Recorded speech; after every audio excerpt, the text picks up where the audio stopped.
ne ene say His Excellency Ghana Mampanyi Adodankwa Ekufu Addo eye Jamestown Fishing Harbour dwumadie no make say wa commissioner wode aba awieye sanso ene ebekwa anim Asante Presbytery no Presbytery no womo aye osom fekuo mu eye osom ne nkasa ho bi a womo ede boa amasomdwe aba ewa afia ba ye beto no emom NCC National Commission for Civic Education wono mo kire omanfo asade ewo mayi emu ane won chefa womo aye dwumadie surunku bi ewo pro estimansi no emu ensam no ebi edoso yede ho asebeba na ba ko bi edi mo akotre pa no ehu hia anu ohye ene se eye Ghana so aye asentemu committee a wapawa wono mbehwe illegal mining gadamse no womo ho nsam apie hanom yebekenkan ho ensam no ede akyeremo owura Emmanuel Oduro Korea ene se mo ema ye medin ede Piesie Lardi afeyenhye ensam no ase His Excellency Jubileus Megida Sarawuta na Adodankwa Ekufuado Ghana Mampanyi enne Jamestown Fishing Harbour dwumadie no egbele na wabia no o say ye asemde aba hono a wo se ebeboa ama afarefo dwumadie no etimi akoso ewo omayimo. During the construction of this project, some 500 direct jobs were created with the potential for many more as the port becomes fully operational. The modern onshore facilities provided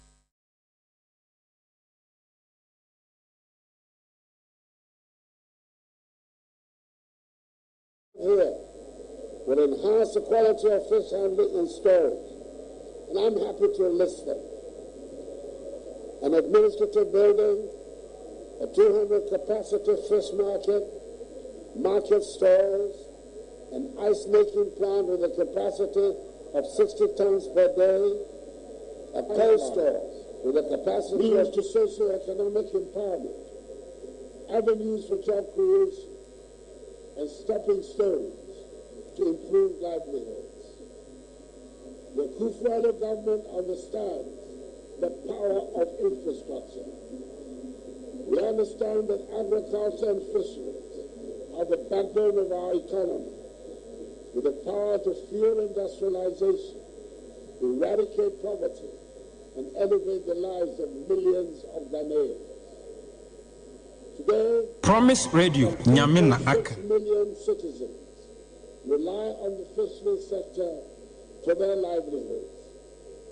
In 2020 alone, this sector contributed some $263.2 million United States dollars to our nation's GDP.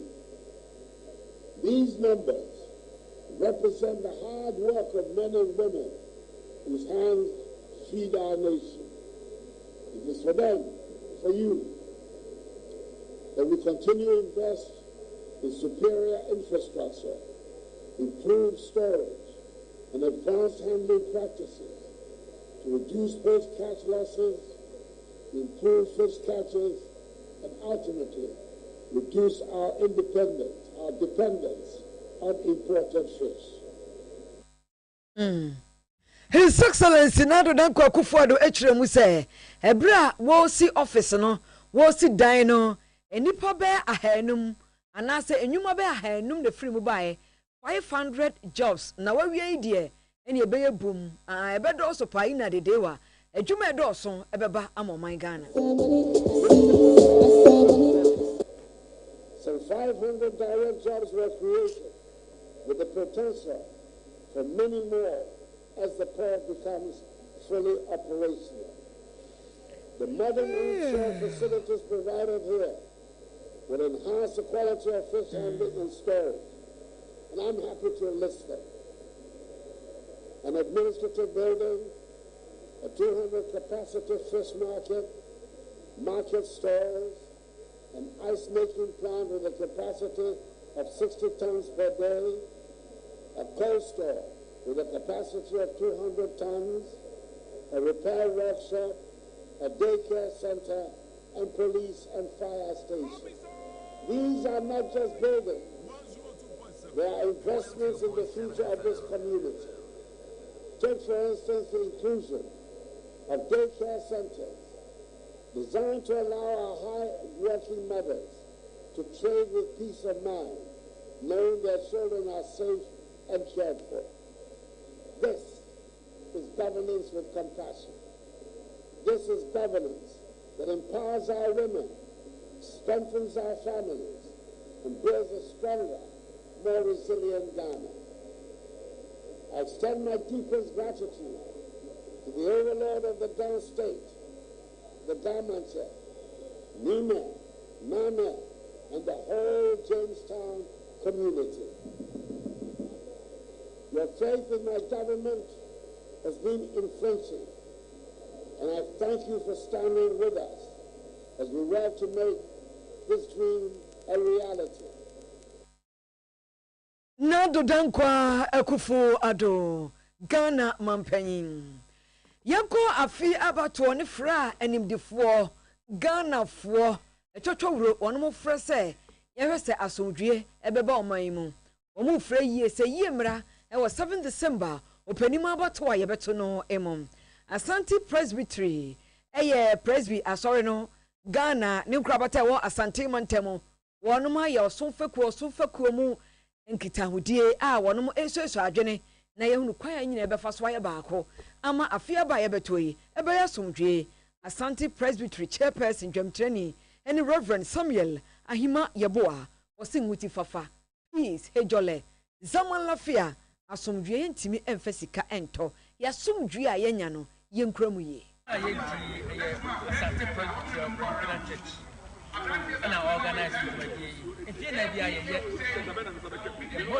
asumdwe hu dem asumdwe ya de nyina asumdwe ya fasika ntop asumdwe so nya oduma che de yet talent dem ya de a unyame de amayen a ese bo hu dem se asumdwe ni kwa bia no betina ya ebe yi enu nti abatu aye betu na fi ehu ne ma ekoso by as church say you must because we play prophetic role. Tell you about ya about to know if say about to know any way in a better supreme. And yes, I'm reading a baby to about my Ghana. This is about the 9th time. I talk about young at town for so will not be any party about one and not so just any town. Yeah, Jessica, you come nipa and say to about to be a waha, to be a brow hat, and shame crime, and money can shame a man. And Nuntina Asante Presbytery, a Presbyterian Church of Ghana, she said, Yana, yeah, but they will now. The members also compass also. This is the woman no be answer to come once. Now I tell you, man, you know, passing on your mission for set. As soon as I know, and Yanni Papa, you know, they say, Kabum. Said Robo Gamuka Hubi, Yana is like a boom. Now you are Masumbiano, or Yamida Maya, they are more by a bit of fianza, and Nunti and a organize the program. Say, now I am a yes, I'm reading. Come on, some that you are now the Swat. You must have son. Now, yeah, Kaya who said, you said you may not say a minimum. Enkane trofo Emma Ghana Christopher Bedjoko ana Christopher asumdwe Bedjoko Christian Council of Ghana Reverend Dr. Kwabena Puni we trofo enkane no say amanyofo kandifo omunya so omudadai emebunu to omutwetwe omakọ hwemu na fia beto abayi kura de emebunu omuso hwe omuhuye efira amanyofo ho about to be a koye go never can say a collective responsibility. Nipa ba ku bi e no no nko abetumi ama about to age. Na ne ye mu say about to no de kan ya hwe. But bibi a ye to aba no na enwiemu en na fe to trasem patapa. En niema sa abamu.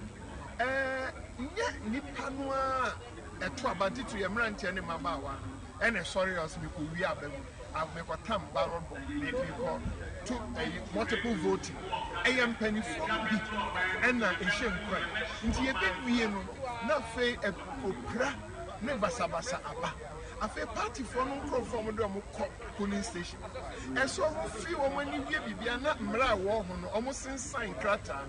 in fact mrano krache say ya to aba na wie no a yisi aka wie no omo nyina sensan wie a results na say the tare polling station omo nye we bia na omo ko afei ni obache ya wiem ebi okra presiding officer oseme nsan party for no omo se omo nsan ti ebeto aba ne be wie no na ja kasa yam hihye atendie na asafo manwa wa ya sori omo na party for no edi omo ye saa de enti ye kasa kira wofo ye kasa kira ye mrante ne maba wa no say obroni beka se dura bato no we must be discerning o hwa dia hwani mienu obi ma wa adwuma bi na mfa sem papa ma emrante ne maba wa twa ho so yi aba no de no ye nto ni nyansem ye nto na dwe mu tu yes politicians ebi no di mrante ne maba no so di agobone obi o mo fa mo buka mu ebi no ma o mo tofi ebi no ma o mo sobolo enso anye tofi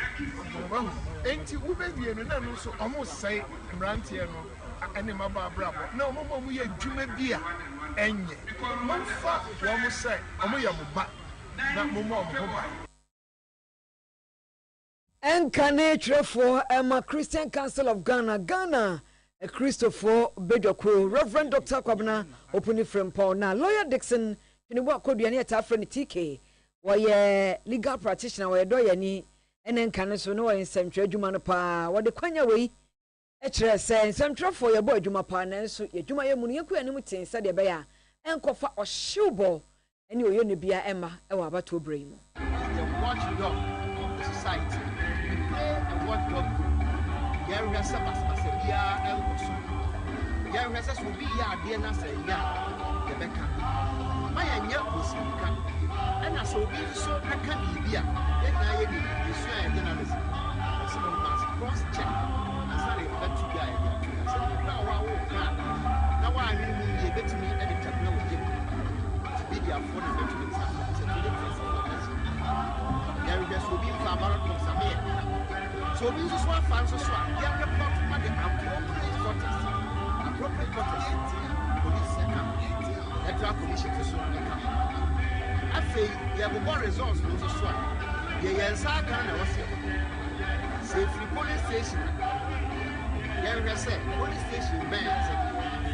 A collation center bank. So you get the electoral commission for website to swap. You say a provisional and I say a verified. And Sunday let you go. Your papa. Once again, media for you declare the papa or any nation. Electoral commission and a declare. And not just I yet to mean Casa Messi when you're two and I say when you're four. Yeah, you do my was here. Yeah, we are really now. Yeah, German electoral commission. Politician be back on the castle and real one. Was 18 years the real we said. I will pay. Now we did not so. If that's our cash will be a real answer on the back of the competition. This I said. Webness. I fear you will be at the sea to brother say you are. So what did you go out to? Maybe you go now some more person. Now what? Now the one dance is swap and I say, you bet me as a son. Yes, I be not mine. Lawyer Chebua Kodria, ye jina about to know a moon and some more futuno. National Commission for Civic Education, as you ye, and Akachia, watch a month for Chefa, a wabaimu or minumu, any amount for Asadie. Bono estiman temo, one afrefre. Eye amanyokuo mu fo NDC MPP woni awaka afei kuokuo hodo abadwuma ye fo bambofo no ma ye nhyiemu na se no na mansi kwankyerefo owura Emmanuel nimo esisudua se asomdwe wo ha eye pa no kyereke senti a asomdwe ehia yen ejuma die ebedi ye no ya unwale ngoni se babisa no that was 16th May no ye for se da bia umu se die omne mo ha ya omna eso ya senti chi ojuma die ye di nyina mu anti ye eneso on the top ye share ya parties ahodo a ewo east any other stakeholders ya ometimi aboa ehwema se bia abato no ebeko so ntiti na yinya wo hawo amanye bia mu chi ne bai che bai be ye mpensempensemu ehunu nyema bi no mu a ye ya ebetinya asudwie ewo emra yesiesie hu ne bra ye to aba ne ye to aba ne nyina ye den awie na magana apa ne ntoma pa afra nti won panifu ba ya kasa ye nananom police commanders adwene omode bae na face other security ni nyina no akire ema ye hunu se obi aye well prepared say obeboa ama asumdu a yɛhwɛ no man mu no akoso nti ne hyehyɛ nyina na ye IPDC because interparty dialogue committee meeting NCC for one of a flagship program Emma political parties in titulu ebiduru abattoa na obi ate yanka na ne yede aba awie Owura Emmanuel Nimo na Pro East NDC Tretrofo any honorable Jijovu Amuzu was say nano aye transfer no just a madodo ana nipa dodo a obu nkonta so ye registration no ne keka ka ho no ye de exhibition yine krata na ba ye no no mo hu say figure no nipa dodo no asa adoso bi say every 1292 apemba akọ ahanu e de okromienu akọ empemiensa ahanu ani dunum on say ye transfer na parties will agency e wo registration center on they are the close of the last day of transfer in your numbers I transfer on vote behind 1292 but after exhibitions you identify say nipa you claim say on my transfer on vote behind 3215 282 and on say and and you know yes the responsible political party need you try like that they are easy say anomalies and discrepancies are identifying ebiom susu ne proxy na mani kire say se me pass me nua cameraman we e bia election de me ni ho de me pesa ono nto aba e ma me e say sa me ne cameraman yan ko isi office ho na hu is as a third party na me mani hu say election day 7th December no na day na me to me wa na mo pesa me nto aba na enam say proxy e wo your system mu nti no me pesa me nua cameraman engineer mu nto aba e ma me yes multi proxy, which means that Sani Pakona and Tinanko Center Hop, Uncle private proxy. A Benusu Yaria, or Multimi, there was no way to say Multiman and Uncle Easy, and also make up a car or Monsanko. Let's in the best of answer, you will need over 8 years. Ya throw me as Prosia, or Munimuasam Dia. Oh no, on Monya for Jitovu Amuzu. Na yaji traditional council asuma na osu ansa ebadwumade no ase ono so de ye wokan say mo so de gina ye memma bi a emphasizing dream ma the problem akono no as a nation when we allude to 2020 elections year electoral commission could declare we won say quite unfortunate the electoral commission to be declare results no percentage more than 100% mathematically it means be other so we declare results percentage more than 100%. NCC nya say UPP nya say hwan nya say wo kan bo mu a ebo 100%. Ye da ma de chinya wasan baba ke say it was inadvertently declared and it wasn't be declared from another figure. Ade chinya ko for figure say be declared no go fa no.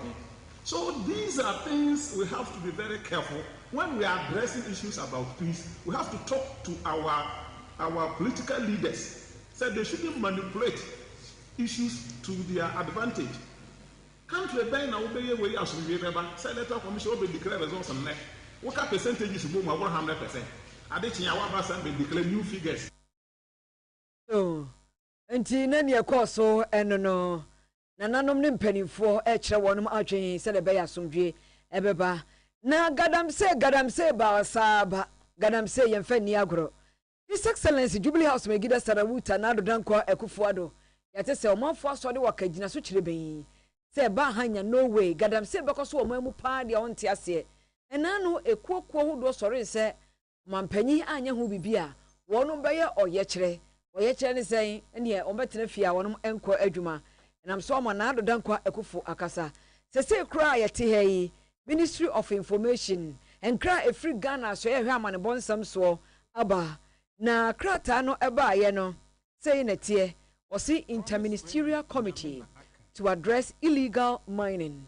HSM aswe no ewo omaimu no yeyi nipa afiri mu mpanifo bi afiri mu a yayi omu bejoko wo mu na ebehwe gadamse nsam ewo omayimu enipa num na wapa wo no mo na National Security Minister onumanyafo Albert Kandapa wona edwamtreni afi woni a woka ho no osoafo ohwe ensase ne obade abobdo mu nipa ensam Honorable Samuel A. Jinapo Minister for Defense osoafo ohwe bambon nsam so ene Honorable Dominic Nitiwo afi osoafo ohwe adwumaye ana apade nsam so ene Honorable Ignatius Bafo Ewua osoafo ohwe amanebo ensam so ra eye Fatimatu Abubakar we ni nipa ya pa wo no mo a wo hwe garamse ensam no susu biribi afa ho na ehunu kwan ebefa so a yebetu ase efri omayi emo na yeto aso conserve from nka we mansi manager Emma Forestry Commission eye komisa ehwe akwaye ensam so ni Owura Abraham Essel wasre aban ne se obeku galamse pa dia wosre nyado wasre kronto wonfa sojafo enka ho no muhuhu ebeboa ama okon no atimi akoyie mfa so de mai bebre nsuo kura dem kura nyina no ko anafo ma enyina enya bi no esi ehunu se nsuo ni nyina asai isan se galamsey for activities ama nsuo no asai adani poison enti ye behia se stakeholders beba ye ka stakeholders on mo a omo kan ho na ye boa na itimi bokwae no ban enti ya hemfo ehia police mpanifo ana police ehia court ehia MMDAs ehia assembly members ehia civil society organizations no mu nyina ba be boy because o man kan ho a okwan ye kon se be fight illegal activities awo ye kwae mu emwai bi on susu ye pese ye military ya withdraw mu nyina sambra bi na on be boy ni ntimi enko okun nye sa ya nya ne sa ba me feel say ye nko aye ntimi nye ema no emwa ye be hia say nipa nyina be boy na ya boa sanse ye di nipa ni bi court on so a ya na sentence na fine no ya na ye wo form kakra nti ya na nya punitive na from sa ko biom sa kokko edwumedi nti ye besre support no if judiciary ye besre police force so on be kenya ho aboa ama dwumedi no so atimi afantam pafra ye besre say nanano bebre boy ba bebre nso so wo a ahoboa no boa wo boa ye nenkoyi wo form ti esre nanano so say asase ye bo ho ban ama won mo exercise ye ne ye feso ma won enti omo so emboa ye say MMDs for yo Owura Abraham Essel na district dey betodwa isan enipa bia no makohye kwa ebrentuo bi mu kwaya ya reserve ato ye twa to se enkomu no enum no mudi shamfan ni mfidi akwesi a wo mudi gadamse wom ewo asananyo kwa ebrentuo ye forest reserve wa akonfre enkawe mensin no emo ye district forest mu Owura George Agbenawushi assistant regional manager Emma Forestry Commission was commission wo ye de obetimi biada osi abrankete konkoden nanso ohiamoa asase na ne ho aka nse kwaye no enua wom nsuo na mu homa wom emoa wom na seed bank bia enua ba na se ni nyina agu kwaye nim na illegal mining no oba eno an se wode excavator no tu esai asase na nkasa kwaye no ejina so no nti se illegal mining ekoso wo ba bia enu se omumfiri ho no kwaye no entime mfa ne ntuma pamfra biem be degraded I say kwaye be degraded that not just say it has lost its inherent ability to regenerate itself after it has been subjected to a heavy use. And you know, say don't be use kwaye na say don't de be famu no. Say ka say agudie no kra omoko 2 year no. Ye mfa hu sika. Ensa me say kwaye na nya de be san atimi agina na so bi. And you know, kwaye no de illegal mine no e yade a say kwaye no bebre. In fact, nhwemu kire say wildfires e ja hye and then the greatest threat to our forest resource base. Now, so now say the illegal mining in forest reserve is becoming one of the greatest threats to the sustainable management of our forest reserves. In Tibestre, now in Yanaya camp, Bumana to Sa Jumadina, and yes, sir, the Archibino, a quiet in a bese.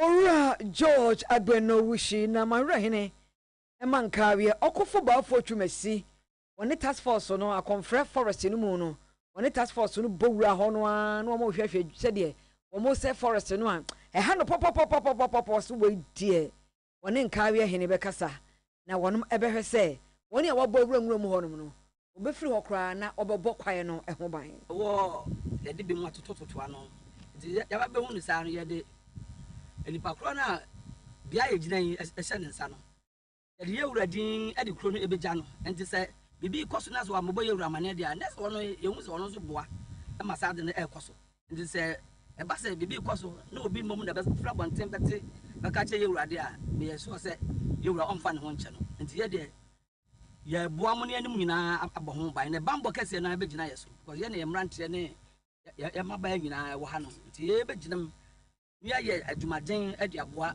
forestry for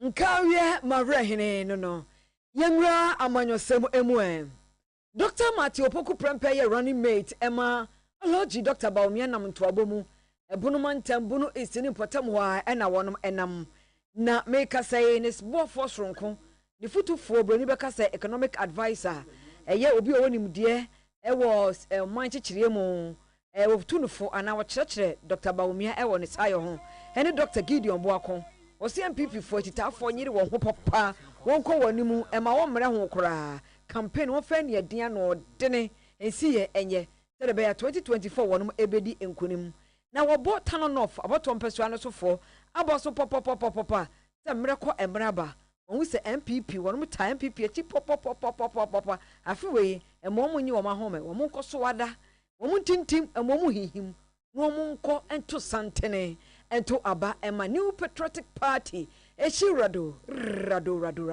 NPP amanyuko no na nene baba me yabo na said ya Honorable Frida Prempe eye Tano North Mrasha Bedwani wacheche no ma wudo enoma edi mpuntu oba edi oman kabomu ba edi oman koso eba MPP amanyuko no abaya ma wonom ewo abato empesua no eso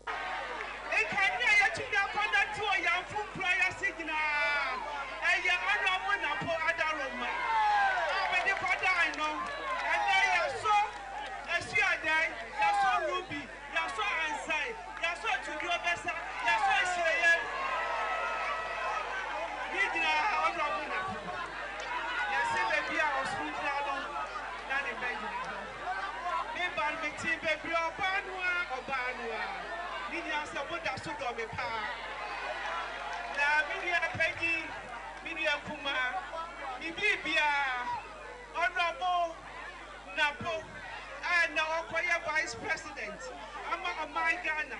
I'll come Dr. Muhammadu Baumia Chidom. Now you my power, then another damn before I do Yayano. Yaton super ever so. Now then you Abayan and Papa Amagana. Young Papa, young Pukonka take it. Young Podius, in the year of Pebble. Now where you my day, Nayabaya, and they are breaking 8. And Tiana, Yana, support Dr. Muhammadu Baumia. Body chidom said they bet me a breaking 8 no they say baby o suru gina no na the bed na ho enti candidate said on lot of atu aba na ye gidi obo anko atu aba no ma doctor yo anie Frida Prempe no honorable yanko economic advisor Emma Alaji Baumia Dr. Gideon Boakon in some of the tudwa e was say dwabo we ase Tanana for 4. Matrasa. Moya Rampemu Asietu. Hebaya Mana Samu. Our half a region. And they put in a half one. Tanana for 4. Moya champion. Bakupe. Champion Bakupe. I'm a Samaka. I can't say na Yakono. And ya NPP ni. And the NPP ni. And I can't say no. And I'm a boy. And your NPP. And the NTC, and the Quakensiano, and Yanina, Yankaya Humam, Yanya Bako, Nayanko Siakan, Samotaya, Young Mammy Frida Prempe, Oya NP, the longest serving member of parliament for the NPP in the Tananoff constituency, and your Honorable Frida Prempe. Obaya Jumasopa! Ninia kuma munia mwafasi kita bwako meba twaso aya koyani sameti mi atwaso na mayani ye na de kunubudi afa ni ya munyina na pani force and I'm with your soul. And I'm over here day. Meaning some Tommy. Now me some top of me to do. And more trauma me no. No more trauma. Vice President Dr. Mahmoud. Dr. Gideon Buako na Dwaya Nkwanta Yamfo Bechem Kenya seni nyina wa hafomantemu ehonu mu nyina Dr. Matthew Opoku prempene ne dom wo twendom wo bo apro e wo fom ho anase wo mpotem ho no mo penifo adi nkomo akasa na ne nsem o kan ne doso na de eda na koma so pa a wo ka cha na nanom ne penifo se asofo so kan wo se be ha dwene pa be ya 7 December we be ka same nkoto aba debi won hye wo ho kran hye wo ho den na eda e beto aba 7 December ni duru a won family katente enkoto aba no ema MPP aba ye betroi ene tokwa ene tio ene sekai obi oba kitio ando ba sekai bia aba ni ne be aba ni ne be di e pese e fa e kokroboti baby oslu chano e ho na ne ba dey baby oslu chano ho na ma dey e baby oslu chano ho na ne ma dey Dr. Obama, Dr. Bawumia, and Dr. Obama. Dr. Obama, Dr. Bawumia, and Dr. Obama. Dr. Obama, Dr. Bawumia, and Dr. Obama. Omu na akos here. Amu akim moto. And omu di ajume babebwa. Said Dr. Gideon. Obama bonim. Now I'm one Dr. Bawumia. Dear friend, you want my yafu for Jebia. Obama sabatu ya wahabebwa. Osi achinya dade. Give your hand of free. But what? What do you mean? Come here. So I compared to a baby and the idea. I didn't back out. You for 12 months or beer. I have another day. You will know. That's trouble. Some of beer and I just sat and I had to a baby. What beer can talk about the tea? What beer can talk about Jericho's? What beer can talk about when you are here? Sat down your far who did the Magana. You have got to about Kania.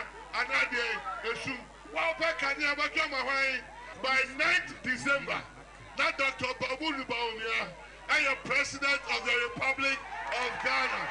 Not give your Wako, I am MP elect for Tano North. Oh, you know, and also who ye. Now morning now said by NDC, and Medawa Dawonum. That's 24 hours. What do you know, such 24 hours? We are there also on that. We are there also on Juba. And also go school. Aha. It's what we are done. A blue school I ever call. If you are Juba, a day. A good chair, a blue chair, die, it will be another 24 hours. The hour in there. And what time I did go school. And what time I did Juba. And what time I did Jenny. And what time I did day. Dr. Matthew Opoku Prempe Yemfa konfinfi mantem Asen South abato mpeswa no so na yesi nipa pi bebre no a womo efrem pipim edwa mutuma akobo independent parliamentary candidate Owura Joseph Ofidamte adan a womo so mirika matutu mirika adwane age won krankwa so tena hono mo anu ahwe a edi beye wono mo ebinum se bosha ya hye wono akese bosha no ama ensama kase hunhumu a yewitu hono no ayebra godoshu sabi enimdwa keka amamu ama wonom asenfo e fraud yesi e fraud adwuma ni o man ni yenim se do safe confidence ba obema mebru ni elepa enti de watwa mu de wontwa mu ko ye mane mbabie but ye hia ko se Joseph confidence ko wasen mem enu se oba emu mebru ye benya bibi papa ye e body dia na asase wo so we ni pe dia wo tema ye wo ni so di ma asen mai ayi ona mu ntimfo jo ye na chia acha so many years but ye hu hwe e ma nya dwuma de ma asen mem ha mo di dia ni ya brene se ore bo bidam te dia ta na chi be ni sko dia ma ye o ma ye hwe but the person you talk about man also be boss in mind. Mbobru mpo ne hia kwala mpo ne hia adwuma ni ha. That's why I probably has now we some say but adwuma ni hentina kwala mpo sa bla. That's adwuma wa ha mu a obi tu we say adwuma no. Nje pa ma ko fi da to me MPM aye. Yes. If you are sitting na the name some deep open ko fi da church ni say. Ko fi da mti by 2012. About contest phobia olusu ye nyina ya di phobia timi ya traba 2016 kofi dam ti bai olusu obwa mi bontim fodo echi dom na ye ne bai 2020 ye nyina ko promise o mo se kofi dam ti regional chairman o se kofi dam ti ba pa dia ani here on pinita ye ka 10 record head office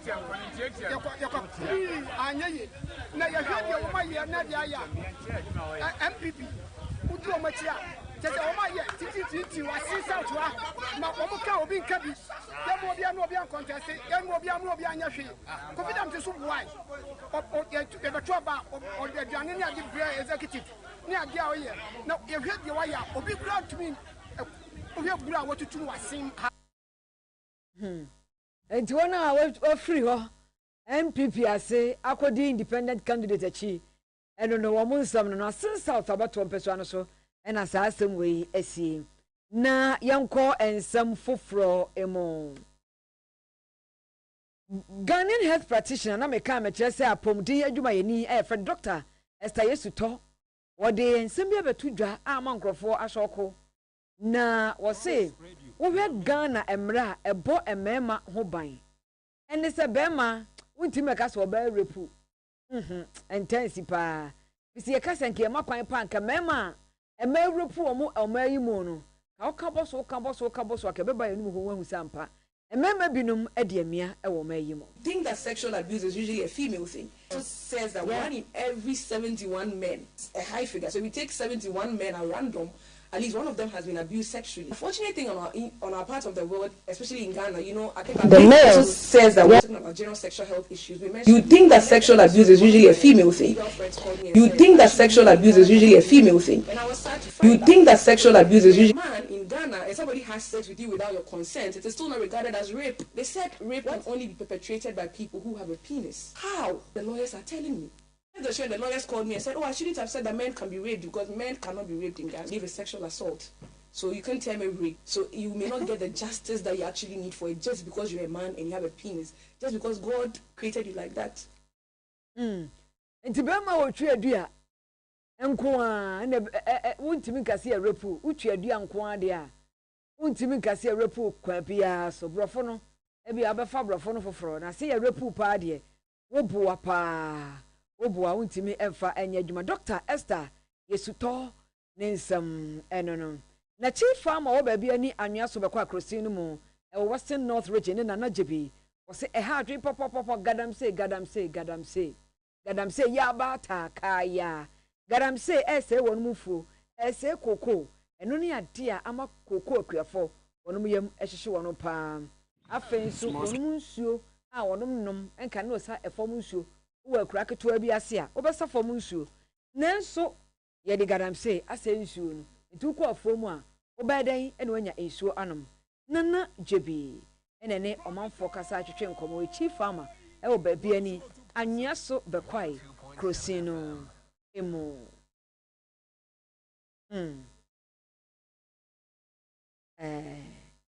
yo Boshe, Cecilia, your problem can see a pa any galamsey. The only source of water, any which is in it, I put for the cuckoo, and the young secret stay. Look at this. My report to Saturday, we are report what I say, from the women. Those who are doing galamsey over there, I mean, these people could tell to you and send off for you. And when you say, well, what I know, that is salt, and you used to a display cuckoo. Number one, cocoa, that galamsey here, and one of the main factors.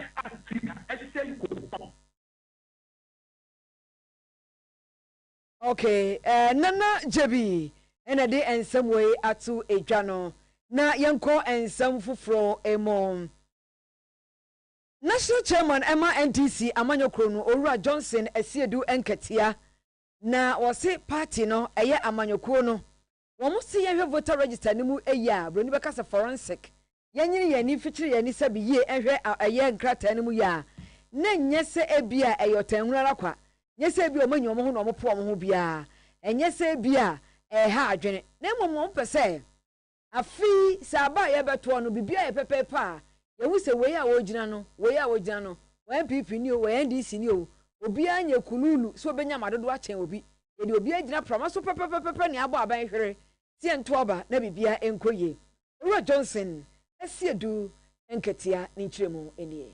Thank them for confirming all the things we have been saying. Where were the plants and animals?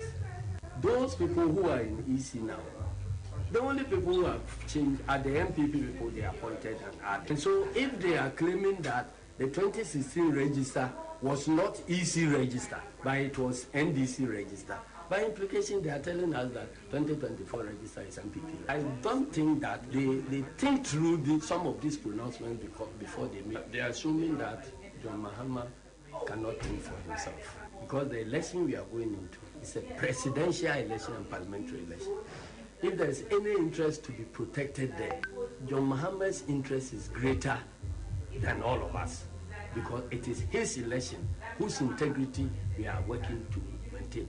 So unless EC people assume that President Mahama doesn't know what works in his own interest, that's why they will be contemplating of appealing to him to talk to those of us who are working to ensure that he will benefit from a transparent election to stop so that they can carry on with their rigging. I don't think that. That's why I keep saying that some of these things we are on a bigger platform, so I don't want to go into it. But I always get the impression that some people in this country have stopped thinking. Seriously.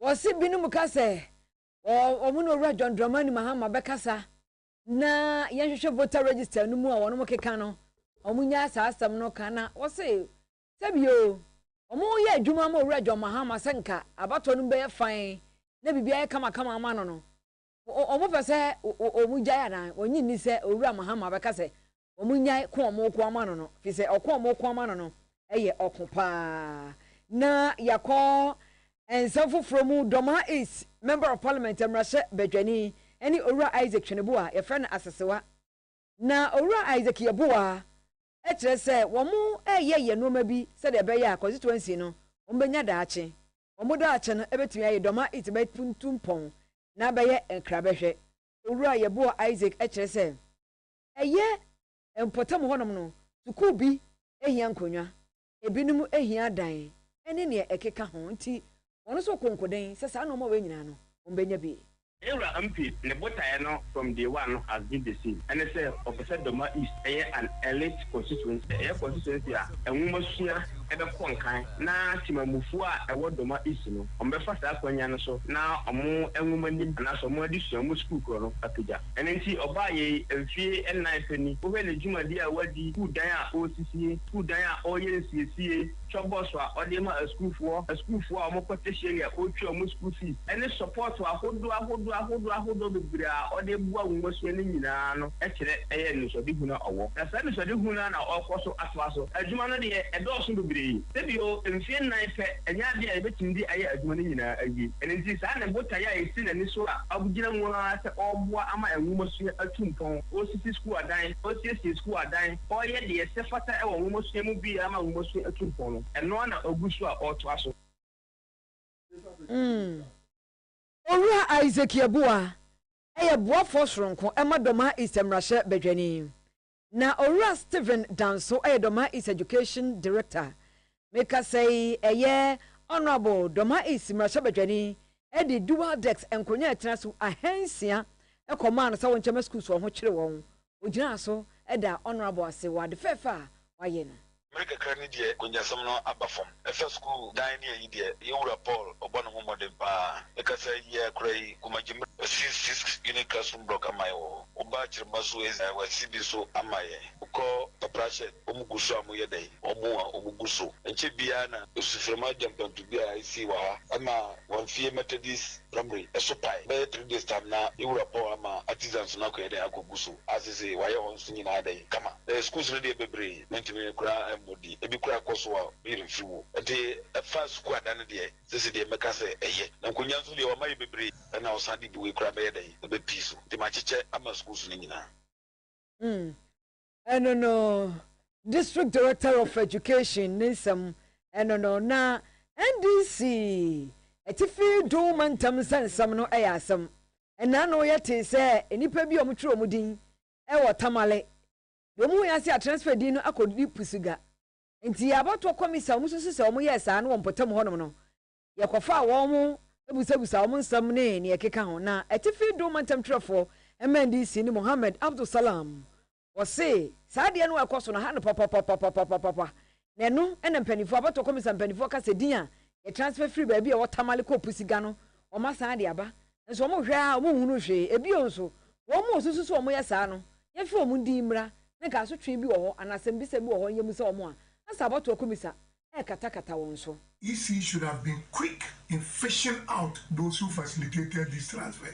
But their posturing so far has been one trying to shroud and cover in fishing out the actual actors behind this crime. So thankfully, the police investigation is still ongoing. The police are trying to get the EC to produce the human beings who physically acted to do the transfers in their systems. So what is happening today is that they have sent back, purportedly, those who were transferred to their original stations. But as we have gone to check, some have been executed. Now, what is even more dangerous is for the EC to keep working with the number 38, which we reported. That's very bad, because as we sit today, we have facts that the number has gone past 38, but those that they have reversed are only the cars that we produce for them. That goes to buttress the fact that they didn't do any internal check.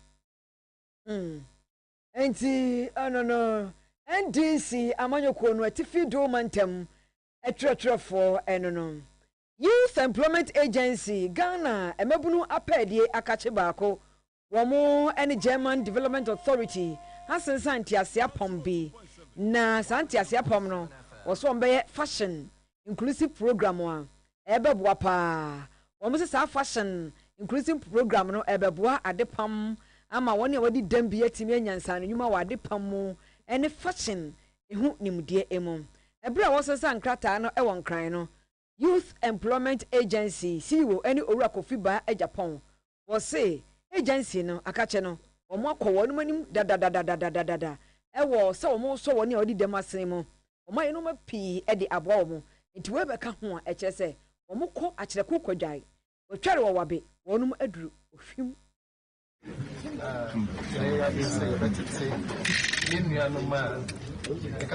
people living with disabilities. The more we stand with Juma, the fashion industry. It's a collaboration we are now ceremony signing MOU now signing GIZ anything now. The BPA, the friend of the fashion hub or the training center. Not everything people living with disabilities. You train them. Then yes, you train them. You just almost now markets available for them. And yes, you will be near Jao for them. Yeah, almost start up. Almost time markets now. Make us for why because I feel I know more year Juma told you far 282. There are 4 months beneficiaries of the Youth Employment Agency. The area said every district is why office or TFT, the why district offices, and they don't win our call. And they announced staff of the Youth Employment Agency into this initiative by GIZ and other partners. Every affirm why his position is no matter uti bia na bibia wo bia se badge operation e wo manima yenyim obia you make us what sound mind bia I would say the amount of opportunity it's opportunity we and the people living with disabilities let's say omo akunyansa no adwuma and what we are here na saying ensa no adwuma de ya sha se bebre the last about 2 weeks or 3 weeks ago, I was touching my passing out. First phase, 5,000 out of 10,000. Ora Kofi Ba Japan na Ora Wilhelm Hugo, a head of programs, Emma German Development Corporation. One also HSA Jumo Muba Bedieno, a Yankabom Biakoye so ma hoden ubi Concordia, ebi Victoria. Na se Ghana omo saade we wa ha ebebo amoman no etompo na ma woni a wodi dam so wonya bribi aye. Of course, also with textile garment and all our partners that we have around here the table. And then, of course, the inclusion. This is the most important thing. This is why we are also here together, because inclusive economic development is very important for the German Development Corporation here in Ghana. And as Chia said, here in Ghana, we support this. It's about inclusive economic development here in Accra, but of course also all around Ghana. Globally, it's very important that persons with disabilities are included in the economic development sphere. And we are very happy that we have now this opportunity that working together, disabled, non-disabled counterparts, for the unemployment or to work on employment here in general. We think it's an urgent need to take the concrete steps, and I am very happy that today we will go first steps and continue then, of course, also on the long run with our cooperation. The cooperation between Germany and Ghana, the governments of our two countries, and we are implementing here, as Gia said, on behalf of the German Ministry of the BMZ, the Ministry of Cooperation, Economic Cooperation and Development. The Youth Employment Agency, the Chamber of Entrepreneurs with Disabilities, the OSCE Collective, and the Dressmakers and Tailors Association. I think this is a good combination and good cooperation to go forward. We are all here around a kind of round table, and for today of the Invest for Jobs program, we are standing here today. Let me see, yes, here we are, Invest for Jobs. One of our key objectives is to create decent jobs and improve working conditions. And so this is a very important partnership for us to achieve this goal of decent jobs and improve working conditions. Ora Wilhelm Hugo. Nisam enonia kwa humano so ni akodi nkomo. Afa Korinto fo medika echedu mierichemu wotwekosi edu no.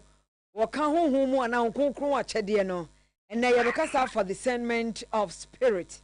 Na yene Encounter Glorious Prayer Arena na noni oba BBL Hanomo wa head of Christian Radio ebedi enkomo ni dini Apostle Kofi NT oba homano so discernment of spirit eye adia Apostle Radio asumdwe nkan yo yeda say we the discernment of spirit ubechire mu kakra amaye wada roma no this is that it's for me now discernment of spirit but the kind of good woman that's who do said that I actually first Corinthians car no and couldn't teach me and you actually get a friend of original gift. None of the rest is 3 I say yeah sure I can't word of knowledge word of wisdom. The discernment of spirit is there are much idea when you could do nipa a man a be a home said you will nipa home you will not home you will burn some home. If you have home near me and son, you will not go down there, you will burn some the spirit of God. I refer Holy Spirit and the spirit of Satan. I evil spirit and the spirit of man. Some who and say will be a good discernment of spirit, you know, or the year or the show who my a year man. And can say be a year bomb fire move be now spirit to be manifested for the penny. This is a one to me and yes, discernment of spirit, and I want to know who could have no year, Jumano. Or some of your true phone to which my hands and find for no casa. Some of can be a papa, and one we are watching by your scene, and home like a financial level. And will be a good side discernment of spirit to me will be a The kind of who my a year chuma. And then come she be about Obi Betinasia can send a yellow credit, so now whom a year Jumano in Florida. No home be betting up the Nippon no the year Juma, Ubacasi, Yaman, the Sinu and Coupon home. If you say the cement of spirit and now you can achieve something who do move a blow with Nippon and so from Koa area Juma or a particular place and a particular time. Sana me to much much. Quite ben will be first one, Obenya, Sa Adunwi. Yes, I'm much of the idea when I put on a different side of Corinthians, you know. Now, so need to be any desire or develop a need you do or do much you do mobile home fire. When I put on at the domino. Now, the question women say, I do not a chedia. Basically, when I made the 2 GDP, so far as our concrete will be able to make this same. Yes, so that you know be a share bomb to look with the evil spirit. Suddenly, overturn cafe because of the cement, you know, be descending and say, home and your papa. Yes, so that you make you one man, no share, no share bosom, no share motia, will be by the castle home spirit again in Nipanade. Even soft food in a property, you could preach, you can be to make the same spirit across of the year. Until it's a bit so much a year, a year, and conquer a demand. You know, 1 or 10 years when you want to conclude my mother. Now about home pie. Now I said what is one for no, and I'm going to this out of much. I don't know. So for your dasika, you call me why in Chemono, Mwadahamae. It has a farm. Reverend Kofinti, Anna Apostle Kofinti, a PBL Christian Radio, one and a head, a fay encounter glorious prayer arena. One down on an encounter show. I no or report radio. No or no so and a down on a jo and a joanna Fabiano. Ya na on your mouth for a bomb pie.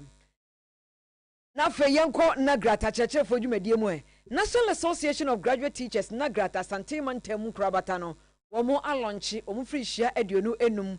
Jumedie, but I that's one say the emergency of Nagrat, the beginning of empowerment, inspiring and liberating the Ghanaian teacher. Trese, Nagrate, wa mashase, ne, kwa mobe faso benya tumi ni ahoden. Na fe Ghana chechire ni no, ye jino free ni haumu, na fe timi na aye adwuma eye. Wa mo launch ye no Dr. Christian Adepoku, wa a registrar, Emma National Teaching Council, NTC, and Kanena Nagrat on a dano, on is a for Edinkobo. We all agree that to get quality anywhere in the world, and so much on the teacher. And so the quality of the teacher is important, how the teachers are trained, how they are deployed, how they are consistently retrained. So important. But most importantly, how teachers are also respected and motivated. So important. And that is why today's occasion is so critical to us, because the unions play a very important role in the lives of teachers and for that matter education. They contribute towards policy development as the unions and also make sure that they fight for the rights and interests of their members. It is their responsibility to ensure that teachers are well respected and their views taken on board in every decision that is taken in the country regarding education. The answer is a straightforward one. For us as technocrats, we believe that the best thing to go is to make sure that teachers that are going into our class are well screened and make sure that they meet the fitness test that we put in place. And so the licensure examination has come as a sieving point. That helps us to know, because we see we have very many teacher education institutions in Ghana. In colleges alone, colleges of education alone, we have about 48. And then we have universities that also train teachers, about 10 of them. Together we have many. And so when they train these teachers, it is for us, NTC, to ascertain whether the method of training and the kind of education they have gotten meet the standard that we have set. Dr. Christian Adepoku, the Dean of Students, our Akente, Apiamenka University of Skills and Training Entrepreneurial Development. Amstead and Professor Stephen Bafwe Weji was here when you say a year 1 year was your dear no. One more year was your dear, and chef for Bian Swabba was so moody so. A chef for the two here, chef for Swampa. The Brano, we are senses I and the sequel, almost to me, Eddie changes in our education system. But there is also more that we need to. We see when you change system, what are you changing the system for? What are you thinking about? We are almost always thinking about the learner. The learner is always at the center of the whole thing. The lesson plans that we teach teachers to develop, the lesson plans are not teachers' lesson plans. They are lesson plans for learners. These learners are the leaders for tomorrow. So whatever thing that we are doing, we should think about our fundamental challenges as hand. What challenges that we have? And then think about how we can incorporate some of these culturally sensitive ideas and thinking into every curriculum that we develop, so that our indigenous knowledge and understanding can inform the way we teach and the way learners learn, so that tomorrow they can properly function in their context and beyond their context. And I think that is a critical link that we need to connect in the kind of reform that we are having. But as I indicated earlier, there are quite a few that they are doing that are also in line with other practices. And we need to almost always think about how do we project indigenous knowledge.